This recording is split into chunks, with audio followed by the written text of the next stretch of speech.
네, 안녕하세요. 유튜브 세계의 기본 입자, 기본 유튜버 뉴트리노입니다. 제가 논란과학 채널에 올린 뇌과학의 기초지식 5편의 동영상을 보신 분들 혹시 계신가요? 궁금하신 분들은 지금이라도 찾아서 틈틈이 봐주시고요. 오늘은 건국대 의대에서 뇌과학, 그중에서도 특히 자폐증에 걸린 뇌를 전문적으로 연구하시는 저희 신천영 교수님을 초대 손님으로 모셨습니다. 반갑습니다. 신 교수님은 1년간 문화일보 과학면에 뇌과학 칼럼을 연재해 주신 글쟁이이기도 하십니다. 글솜씨 못지않게 말솜씨 그리고 연구 실적 그리고 또 과학 커뮤니티 속에 친화력으로 아주 갑이신 핵인싸 과학자이십니다. 저희가 앞으로 2차례에 걸쳐서 교수님과 뇌과학에 관한 대화를 진행할 예정인데요. 순서는 뉴트리노의 뇌과학 개론서 뇌우주 탐험, 이 책에 나온 목차를 기본으로 하겠습니다. 우선 첫 번째 시간에는 뇌과학의 기초에 관한 이야기를 해보려고 해요. 뇌과학이란 무엇인가? 그리고 또 뇌를 연구하는 뇌과학에 크게 4개 분야가 있다는데 어떤 게 있는지, 우리는 또 왜 뇌를 공부를 해야 하는지, 세계의 뇌과학 연구 현황은 어떠한지 등등을 차례로 소개해 보려고 합니다. 자, 2차례에 걸쳐서 저희 뇌에 관한 기초 탐험을 해보게 될 텐데요. 우리 전문가 선장님 잘 가이드를 해주시는 신천영 교수님을 따라서 차례로 탐험을 가보겠습니다. 우선 첫 번째 코스부터 시작해 보겠습니다. 사람들이 이 뇌과학, 브레인 사이언스라고 하는 학문이 무슨 학문이고 언제 탄생해서 하는 학문인지 그 내용에 관해서 우선 잘 모를 것 같아요. 그래서 교수님의 그런 기초적인 설명을 좀 해주시면 좋겠습니다. 네, 뇌 연구는 뇌를 연구하는 학문이죠. 그래서 영어로는 브레인 사이언스 혹은 뉴로 사이언스라는 말을 하는데요. 의미가 조금 다릅니다. 뉴로 사이언스라 그러면 신경을 주로 연구하는 그런 학문 분야가 되겠고요. 브레인 사이언스라 그러면 뇌를 연구하는 거죠. 신경이 모여서 뇌가 형태를 이루고 기능을 유지하게 되는데요. 그런 뇌의 기능이 어떠한지 혹은 구조는 어떻게 되어 있는지 이런 걸 연구하는 게 브레인 사이언스가 되겠습니다. 근데 혼용해서들 쓰고 계시죠. 브레인 사이언스 혹은 뉴로 사이언스요.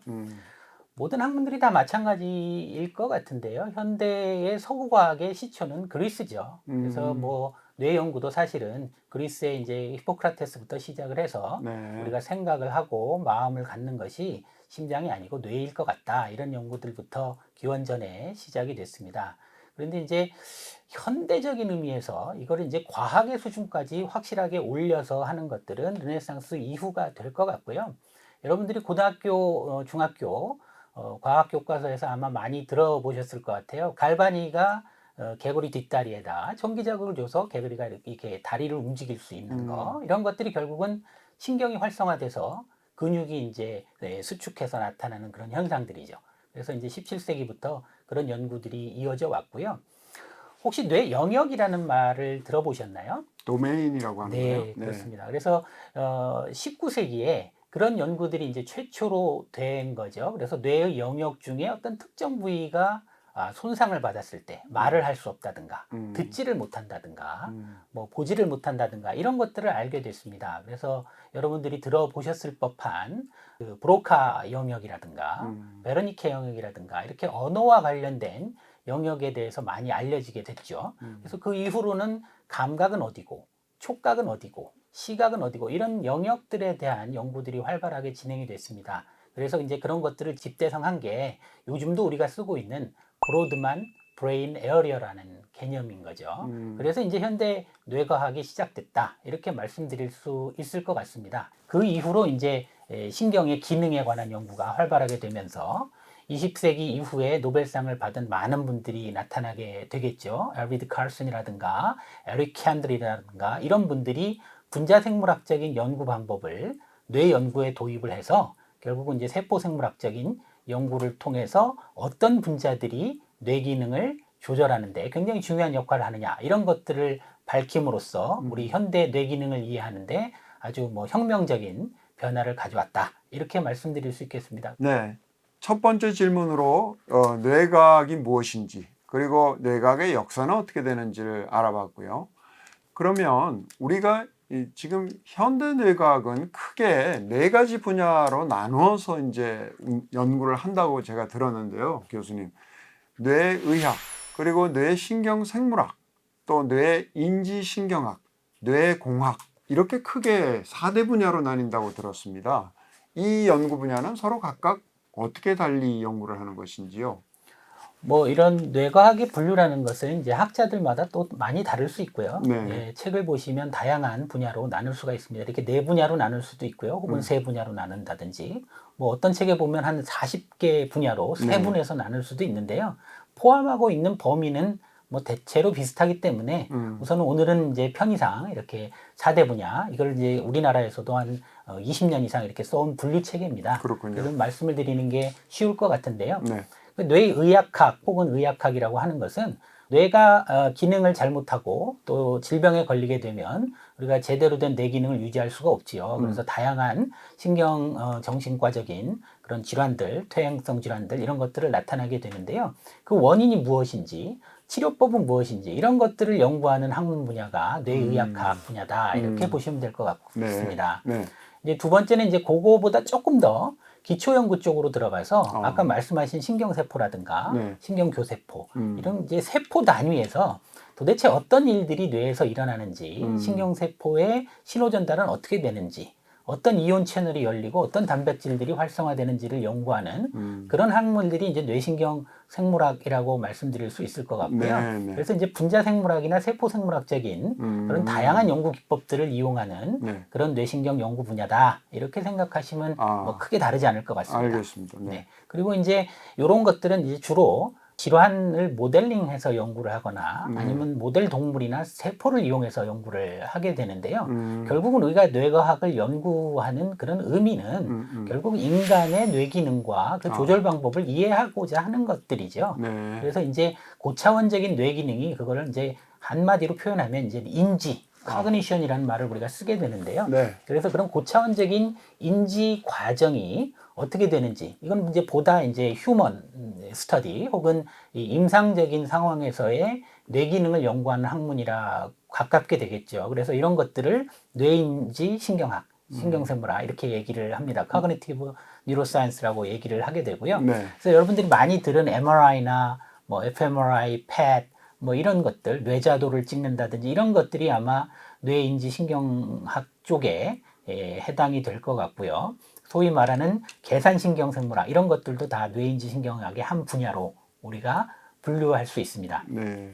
그리고 마지막으로 지금 20세기 후반부터 해서 뭐 엔지니어링 분야가 워낙 크게 컴퓨테이션하고 컴퓨터 사이언스가 많이 발달을 해서 지금 현재는 뭐 4차 산업혁명의 시대라고 우리가 얘기하지 않습니까? 그래서 공학적으로 우리가 뇌를 조절한다든지 뇌 기능을 읽는다든지 하는 것들이 굉장히 중요하게 됐어요. 네. 그래서 그 부분을 따로 띄어서 우리가 뉴럴 엔지니어링이라는 표현을 좀 씁니다. 자, 그러면 저희가 얼마 전에 누리호를 우리나라가 쐈지 않습니까? 로켓을. 네. 그래서 굉장히 국민적 자부심도 있고 했는데, 자, 이렇게 우주과학도 있고, 저희들이 흔히 뭐 입자물리학이라고 해서 물질의 근본을 찾는 원자를 더 쪼개고 하는 이런 어떤 학문도 있는데, 이 시점에 우리가 뇌과학, 뇌 연구에 왜 집중을 해야 되는지, 왜 우리가 뇌를 연구하는지 그 중요성에 대해서 조금 전공자로서 또 한번 뭐랄까요, 이 독자들 좀 설득을 좀 해주시죠.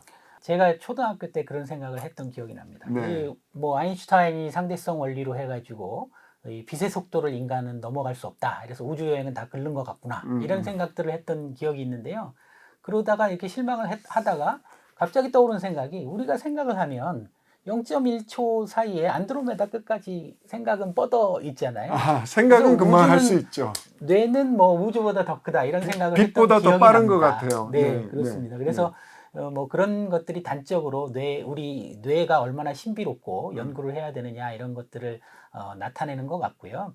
우리가 속된 말로 그런 말들을 많이 하죠. 19세기 말 20세기 초를 물리학의 시대, 네. 그다음에 20세기 초가 이 화학의 시대, 우리가 생활을 편리하게 할 수 있는 네. 석유화학이 발전해가지고 지금 쓰고 있는 플라스틱 뭐 이런 것들이 전부 다 사실은 화학을 바탕으로 한 우리 프로덕트 아니겠습니까? 그렇죠. 네, 그런 시대를 지나서 이제 50년대 이후를 우리가 소위 말하는 생물학의 시대라고 하죠. DNA 를 유전자, 발견하고, 단백질 네. 뭐 이렇게 해서 우리가 어떻게 인간의 이 몸을 조절할 수 있는지를 연구를 해왔는데요. 그 생물학의 기본 원리들이 어느 정도 다 이제 밝혀지고 있습니다. 밝혀졌는데 가장 덜 밝혀져 있는 부분, 다 이제 생각하시듯이 뇌에 대한 것들이 아직 많이 안 알려져 있는 거죠. 굉장히 복잡하기도 하고요. 우리 뇌가 신경세포가 한 1000억 개 정도 있거든요. 1000억 개. 근데 1000억 개가 보통 평균을 치면 1000개에서 10,000개 정도 다른 신경과 커넥션을 잘 알고 계시는 시냅스를 이루고 있습니다. 네. 그 시냅스란 게 그러니까 뇌 세포 사이의 어떤 연결점을 뭐 브릿지, 다리라고 생각해도 되겠죠. 예. 신호를 교환하는 그 주고받는. 교환 포인트가 되겠습니다. 그 신호 통신선의 중간에 라우터처럼 접합부라든가. 그래서 그 컴퓨터 접합부가 1000억 개 곱하기 10,000개가 있는 거예요. 우리 이 자그마한 뇌, 요만한 뇌에. 제가 수학은 산수는 못하지만 저는 1000억 곱하기 10,000 하면은 1000조군요. 그렇게 복잡한 컨비네이션이 가능한 거죠. 그래서 이제 사실 뇌를 연구하기가 굉장히 힘든 거고요. 생물 차원, 우리 개체 차원으로 내려와서 생각을 해봐도 결국 뇌의 질병이라는 것이 뭐 퇴행성 뇌질환이나 뭐 정신분열증, 우울증 이것으로 끝나는 것이 아니고요. 결국은 다른 모든 장기들이랑 연관이 돼 있습니다. 우리가 뭐 위장병 약이라든가 간장 약이라든가 뭐 심장약, 혈압약 이런 것들은 대충 요새 쓰는 약들이 꽤 좋아요. 저도 뭐 고지혈증 약을 개인적으로 먹고 있습니다만 조절이 가능한데요. 사실은 뇌에는 아직 그런 약들이 없는 거죠. 우리가 먹고 있는 약들이 뭐 굉장히 부작용이 심하잖아요. 먹으면 졸리고 살찌고 뭐 의존성도 생기고 이러기 때문에 안 먹으려고 하시는 분들도 굉장히 많습니다. 그래서 연구를 많이 해서 그런 뇌질환을 치료를 해야 될 것 같고요. 그것뿐만이 아니라 최근에 알려지고 있는 사실들은 뇌가 단순히 출력장치한테 명령 내리는 걸로 끝나는 게 아니라 우리 몸 안에 있는 모든 장기를 조절한다라는 것들이 장기까지 실제로 알려지고 있습니다. 그래서 최근에 이 우리 셀이라는 유명한 잡지에 나온 논문을 보면 뇌의 한 부분, 인슐라 콜텍스라는 부분인데요. 그 부분이 이 장관에 염증이 생기면 특정 신경세포가 활성화가 됩니다. 근데 지금 기술이 많이 발전돼 가지고요. 그 어떤 신경세포가 활성화되는지 그거를 똑같이 흉내를 낼 수가 있어요. 어디에서 흉내를 내는가요? 인슐라 콜텍스에서 염증 시에 활성화되는 뉴런 A, B, C, D만 찍어갖고 활성화를 내 맘대로 시킬 수가 있습니다. 억제를 시킬 수도 있고. 자, 그래서 염증이 생겼어요. 우리 인슐라 콜텍스에서 A, B, C, D 신경이 활성화됐습니다.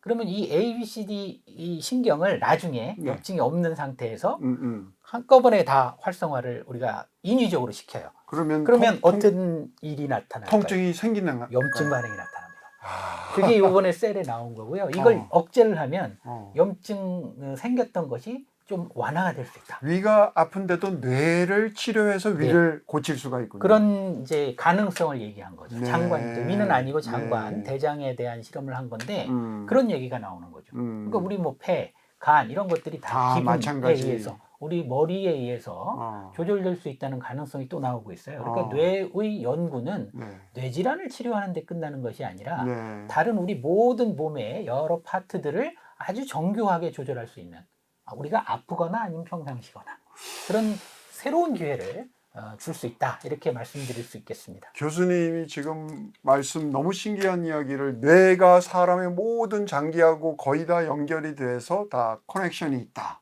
이게 들으니까 마치 그 스타워즈의 제다의 기사가 포스를 딱 이렇게 집중하면 물건도 움직이고 막 여러 가지를 조정하지 않습니까?